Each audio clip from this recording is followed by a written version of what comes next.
All right, so 2020, as I've mentioned in a number of my videos, hasn't been all that kind to new releases. And we have a new release here from a band that I've only really recently been able to dive into. So let's listen to their sophomore album. Will it be better than their first? The chill wind reminds me I stand alone to face the Prehensile Tales from Pattern Seeking Animals. So, Pattern Seeking Animals is a really interesting band. They're kind of a conglomeration of kind of the side and lead characters from Spock's Beard from their Brief Nocturnes and Dreamless Sleep album, as well as the Obliteration Particle. We're looking at the lead singer of Ted Leonard, we're looking at the bass player of Dave Morose, and the drummer of Jimmy Keegan. These three personalities have teamed up with a kind of a score, like a film score producer by the name of John, and I'm going to try this. Is it Bogenhold? Bogenhold. I think that's how you pronounce it. He's on the keyboards, and I'm pretty sure he also does a lot of the orchestration on here. These personalities come together to create Pattern Seeking Animals. Now, I've heard their first album a couple of times, and it's fine. It did definitely remind me of that era of Spock's Beard that those chaps were on, like everything from about even a couple of albums prior to Ted actually taking up the forefront from Nick DeVerlo of X and their self-titled work for Spock's Beard. And I think a lot of that has to do with the bass playing of Dave Morose.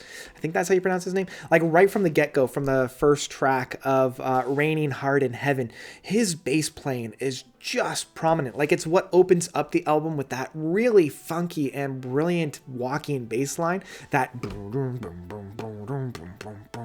like that's what kind of perked my ears when I first listened to that. I'm like, oh, hey, we've got some really good personality on here. We've got some really great and exciting bass playing, and that bass playing is found throughout the entire album. So like if I were to give a gold star to anybody on this album, it would definitely be Dave for his really intricate and really prominent bass playing on there. And Ted does a really fantastic job of carrying the emotions that are found on here. Now, not everything works, and I think part of that has to do with some of the lyrics that we have on here. Like Here in My Autumn, the second track, his voice deliverance isn't all that great. Like they're trying this somber thing, they're trying this singer-songwriter, and it doesn't quite work, I think, to the same degree as he's hoping for. And this is also found within the third track of Elegant Vampires. I think Elegant Vampires is probably the weakest track off of this album. It doesn't really do all that much. I feel like there's not a whole lot of originality. I do feel like it's kind of leftover scraps from some other tracks that they had been working on that doesn't quite mesh together. It's a little bit too somber at times. There's no real meaty hooks on that to keep me paying attention. But I think I've skipped ahead a little bit. I want to talk a little bit more of Raining Hard in Heaven, the opening piece on here, because it's a really intricate and really fantastic opening suite. It's quite symphonic in its approach. Even though we only have about 4 personalities on this, it feels like it's got a full symphony behind them. And I think a lot of this has to do with Ted's and John's interplay between the guitars and the keyboards. And John, his composition within the soundscapes, I think is what really pads this and really makes it something special. But I do think that they need to work a little bit on their songwriting ship. And I want to get to this a little bit more in depth when I'm talking about the last 2 tracks, because they're a little bit on the longer side. But even though Raining Hard in Heaven is about 8.5 minutes, it does feel a lot longer than that. It feels overstretched. And I feel like we never really get back to the root of what made this song special at the beginning of the track. And it's interesting because I feel like Raining Hard in Heaven being like 8.5 minutes is a lot longer in a track than in comparison to the second track of Here in My Autumn, which is just 30 seconds less. Now, my favorite track off of this, and this is where all the boys are coming together to create something really, really special, is Why Don't We Run? I'm loving the different sounds and the different influences.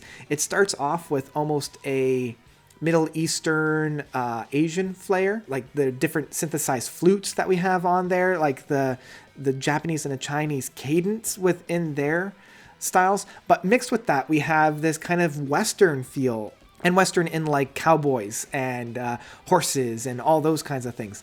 It's very get up and go, that driven style, and it's really interesting. It's almost like samurai cowboys in Why Don't We Run, and I love the infectious hook that we have off of this track. I love how grabby it is, and it won't let you go, especially when we get into that why don't we run.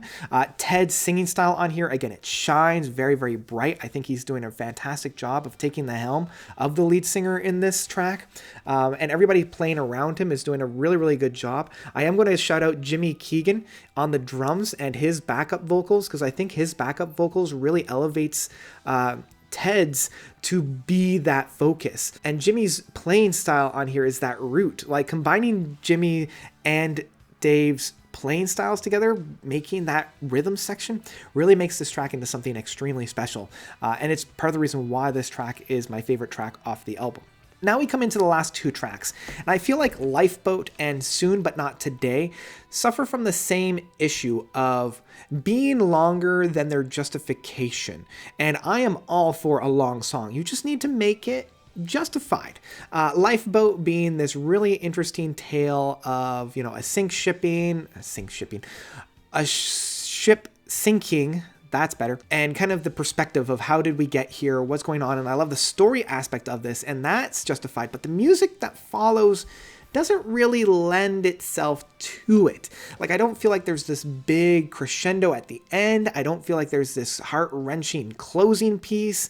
I wanted something to really put a punctuation mark or this finalizing moment within Lifeboat that I just don't feel. I don't feel this justification for the length of 17 minutes and 20 seconds of its runtime. It starts off quite nice, and it does have quite a nice ebb and flow, but at no point do I feel quite as engaged with this track as I did for Why Don't We Run, or those beginning note sequences for Raining Hard in Heaven. And the same can kind of be said about Soon But Not Today. I do like Soon But Not Today a little bit more than I like Lifeboat. I think there's a little bit more ebb and flow. I think we go to a little bit more areas and seek out different things. But it's also interesting that this is a shorter of the two pieces, being at 12 minutes. And so I wonder if even moving the tracks around a little bit, maybe starting it off with Soon But Not Today, or having maybe Soon But Not Today be the second track and then have Lifeboat be the closing piece. I don't know. I don't know how you could kind of work around this. Yeah, I mean, overall, this album was still a delight, and it was one that I came back to time and time again.